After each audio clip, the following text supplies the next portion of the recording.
welcome to Omniverse. And for those of you coming from my channel, yes, this is what DPZ looks like. As one person once said, I look like a clone of Captain Logan. That's not too far from the truth, I think. And for those who are not in the know, this is my buddy Craig. How's it going, Universe? This is my buddy over here, Mikey. He's going to be hanging out with us today as well, so don't mind him. He's also, I guess you could say, the unofficial mascot of Omniverse. There we go. So, considering, Craig, that this is our, year one in a way, I decided to talk about a year one book. So we're talking about Batman Year One? No. What? Really? That's weird. Yeah, I figured, everyone does Batman Year One, and we'll get to that eventually. But I decided to go a little more Marvel, but not well-known Marvel. That is Dr. Octopus Year One. Interesting. That is a good read, though.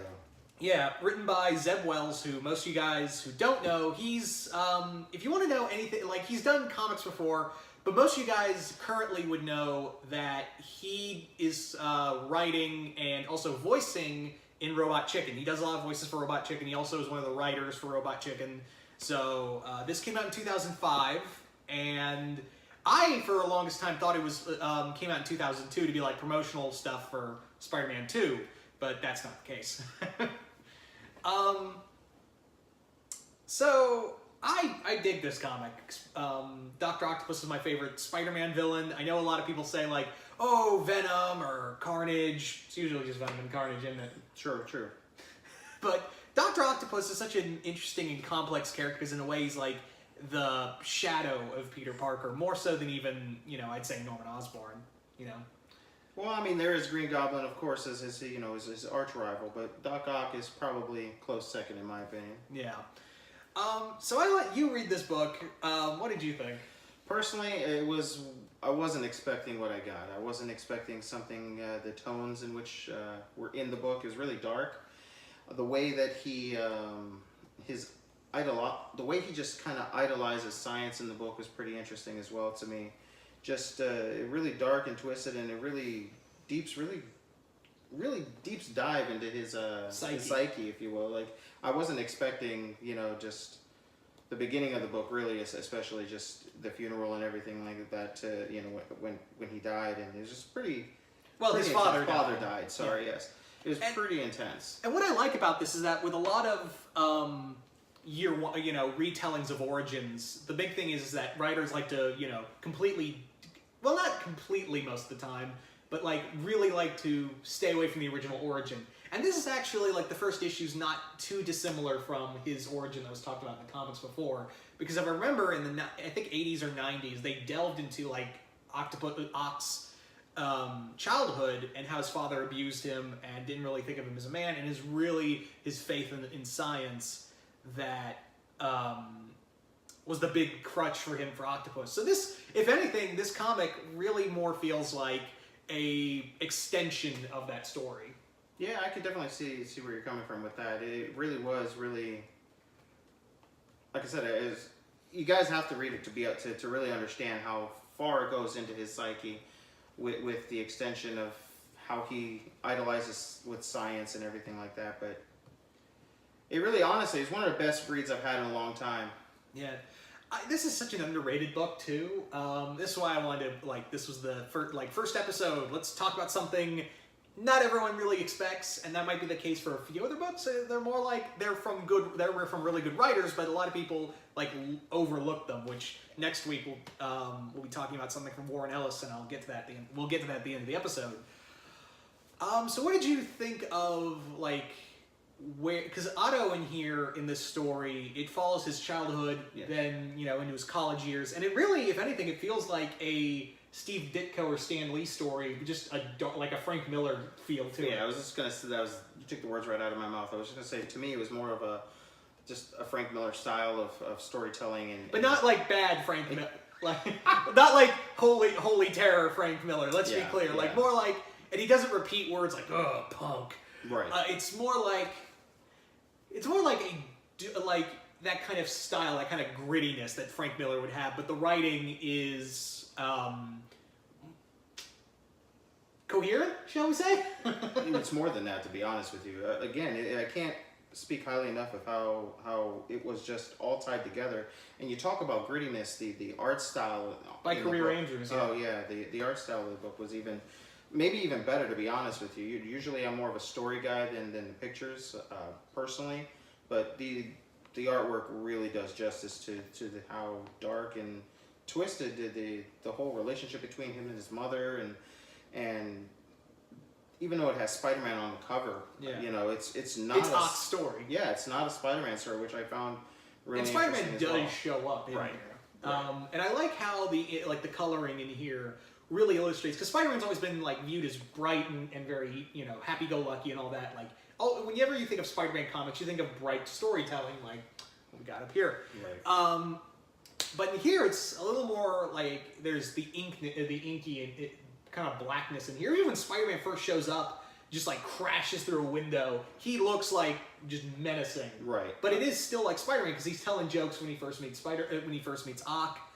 And I really enjoy that this, even though the artwork and the storytelling is like, it's dark, but it still feels like a Spider-Man story. Right.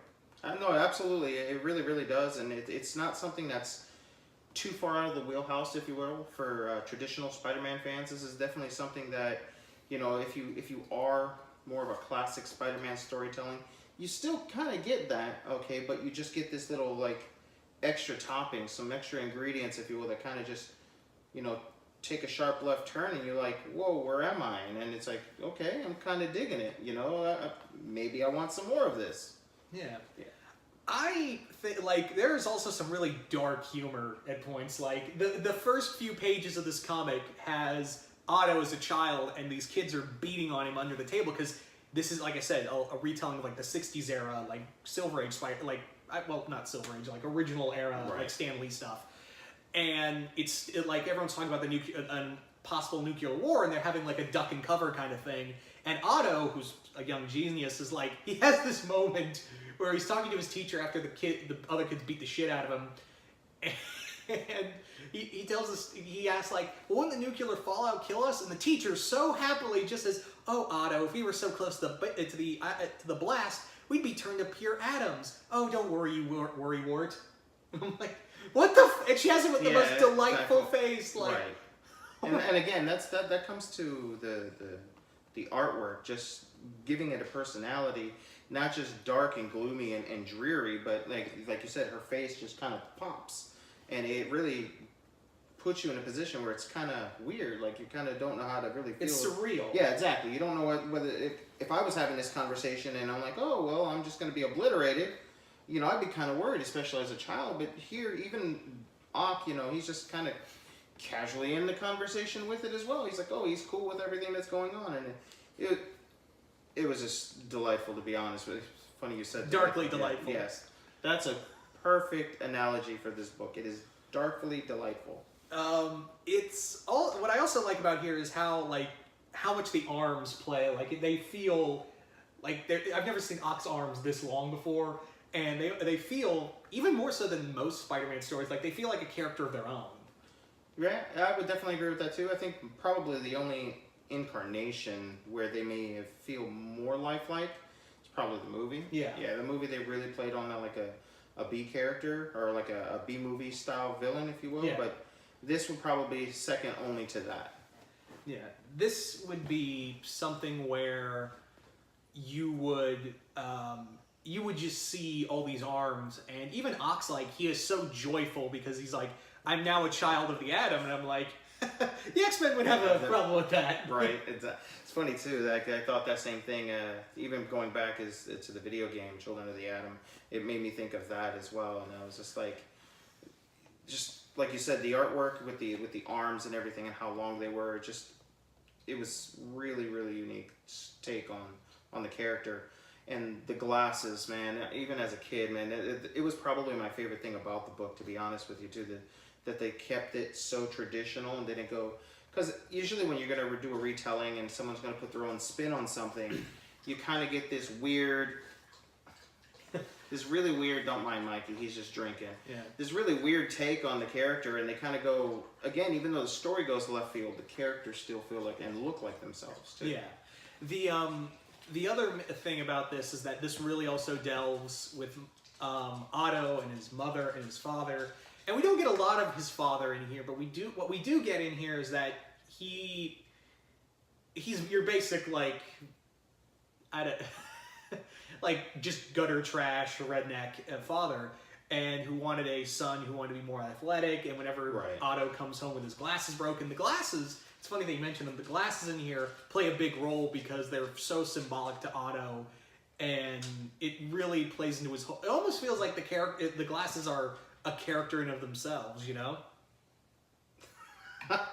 Sorry about my dog, Mikey. He just wants to play right now, and he doesn't realize that that's not going to happen. Wait, dogs, what are you going to do, right? Right, exactly. I guess, like, what did you think of the whole parents dynamic? Well, guys, I mean, really, it's funny how you say the the mother I absolutely loved in the story, the dynamic and the eeriness. It almost feels like Psycho, like right. With Otto's mother, and similar to Norman Bates and his mother without the cross-dressing, is that that would have been funny though. Yeah. It is in the same way because his mother was so strict and, don't leave me. And there is actually, Otto gets a love interest in here. Yeah, he does. But real quick, I wanted to touch back on his father, though. It was probably the only thing about the book that I didn't really care too much for was how his dad was kind of stereotypical. You know, a lot of tragic stories or tragic backgrounds where a kid has a really bad time or a hard life. It's usually the dad is a drunk or abusive or sexually abuses or beats the kid. That was probably the only part about the book. It wasn't bad by any stretch of the matter, but to me it was a little just like, oh, I kind of saw that coming, you know. Yeah. And even if you didn't already know that was his background, you could kind of see it coming. But overall, it was still told really well, and I did enjoy it. It just, like I said, I would have liked a more unique take, maybe, on the character. Well, in a way, like, even, also, if you can hear anything, that's Mikey eating a bone. I promise next time it'll be a lot better, less sound with my dog. People will really be watching this and be like, what the hell is that noise? Like, is someone chewing on a cord? No, it's Mikey. That or next video, they're going to be like, where's the dog? We want the dog. Can't win. Right? Story of my life.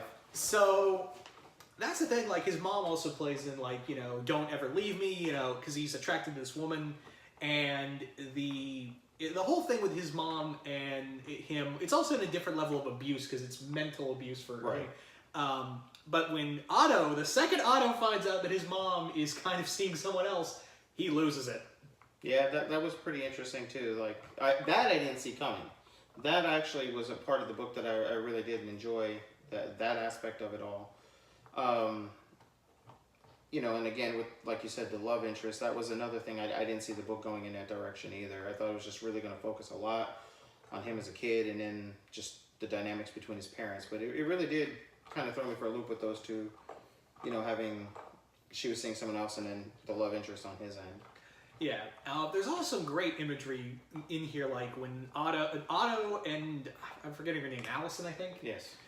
And they're standing behind an X-ray, and they're about, she's about to kiss him. You can actually see through the X-ray his hands on her chest. He's like, oh God. Yeah. He's like, what am I doing? What am I doing? Yeah, it was almost like a 40-year-old virgin moment, to be honest with you. He was just like freaking out, like, do I do it? Do I not? Oh my God.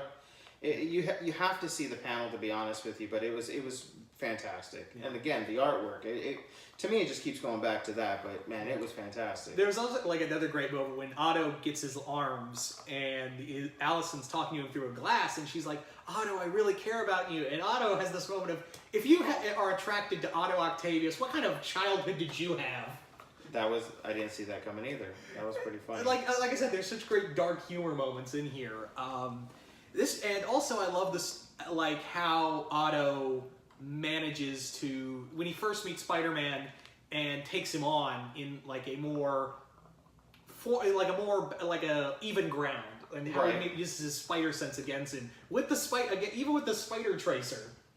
I thought that was cool. Yeah, that was pretty good too. I did enjoy that. Also, it's kind of interesting how like just the banter and the conversation between them, it was a little different than, again, traditional, but it still wasn't so far out of the wheelhouse that you didn't realize that it was Spider-Man and Ock actually conversating or talking, if you will. Yeah. But again, it was still unique enough in its own right to where it's like, I kind of like this and I kind of want more of it this way maybe. So it was pretty interesting. And the other thing, like, they go into the whole atomic energy thing, and there's actually a great moment where Otto is just like, there's a protester against nuclear energy, and he's like, so when we get rid of nuclear energy, you guys gonna go back to coal or what? And the guy's like, yeah, man. Right, exactly. But that's so typical of it even speaks to today's nature and to today's people. Where everyone kind of thinks of A and Z, no one thinks about A, B, C, D, and right, everything in between. Exactly, and it's always like, or it's like they want something to, for instance, not to get too political here real quick, but just, gun laws. It's definitely a hot button topic right now, and everybody has their own opinions, but there's only a handful, if anybody, just sitting down going step by step on what we're going to do to fix the problem. It's like we have here, everyone is on this side, and then everyone's over here. There's no one thinking about the middle. That's the one thing about this comic I feel like they should have gone a little more. Well, it's Otto's story, but there is that one moment that makes you go, I kind of want Otto's opinion more on nuclear energy. Yeah, that would have been, heck, that's always something we might be able to see in the future. To be honest with you, but it was. And honestly, Otto's been like one of the few Spider-Man villains who are like, I don't want to just take money. I want to rule the fucking world. Right, that's true, and he's one of the only ones that you can legitimately call like he's not just a Spider-Man villain, especially with like, I know his run's been very hit and miss, but that's what Dan Slott's was really doing with Otto, was that he was becoming more of a Marvel Universe threat. Right, and actually that's what I like about him, that he's more than just a Spider-Man villain, at least in my eyes. Yeah. You can see him just. In everything about him, he is more dangerous than just your average, it's not like Batman and the Riddler, you know what I mean? Batman and Joker, so like... Well, Joker's obviously higher class, he can do whatever he wants, but, just anyone after Joker, or, in terms of Batman, it's like, okay, they're a Batman villain. Joker can kind of go and mess with Superman if he wants, and we'll be able to believe it. But same thing here, it's like you got Green Goblin and Venom, and like you said, Carnage. But then it's like almost everybody else in Spider-Man's rogue gallery, you kind of look at it in the same way, oh, that's just a Spider-Man villain. Except for Doc Ock, I can see him as so much more than that. Yeah, where he's like gone, like I remember, like I think in Matt Fraction's run somewhere, Otto took on Tony. Yeah. And you could see it. Like, yeah, definitely. Of course, just brain for brain, just going back and forth, and then, tech for tech. Those arms are pretty... They're pretty up there. And there was a time where you did have adamantium arms. Right, of course, yeah. So, you can even add, look at that going and he can face Wolverine and it'd be, just as believable. So, he is definitely one of those characters. There's a big spectrum, more to him that he can definitely bring to the table. And I'm just hoping that, moving forward, I know he's kind of in a computer right now in the comic books. He's become Skynet, but essentially. Exactly, yeah, I was just going to say that. But there's still so much more to him, and I'm not opposed to where he is right now in his current state. Because that feels like that's something he would do, right, like that's in his wheelhouse. And of course, because comics, we know he'll come back. Right, of course. He's somewhere cloning himself, or he cloned himself and forgot about it. It's only a matter of time before physical body is back, but, it's not to be overshadowed that what we got right now is definitely not a bad take on Doc Ock as well.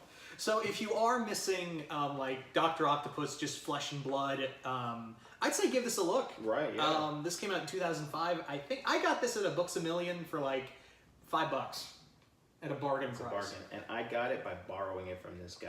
That's how he's going to get all the books for the next first few weeks. That is true.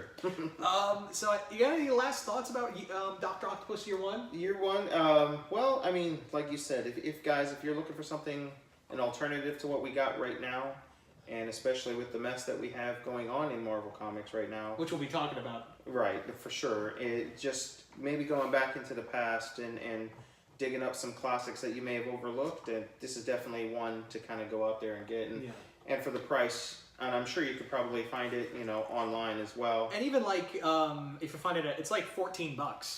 Yeah, if at that. And I'm sure this is kind of we're also getting into the year of, or the beginning half of the year is when we have cons. Yeah. There's going to be all kinds of cons, so check it out. I'm sure, be on the hunt.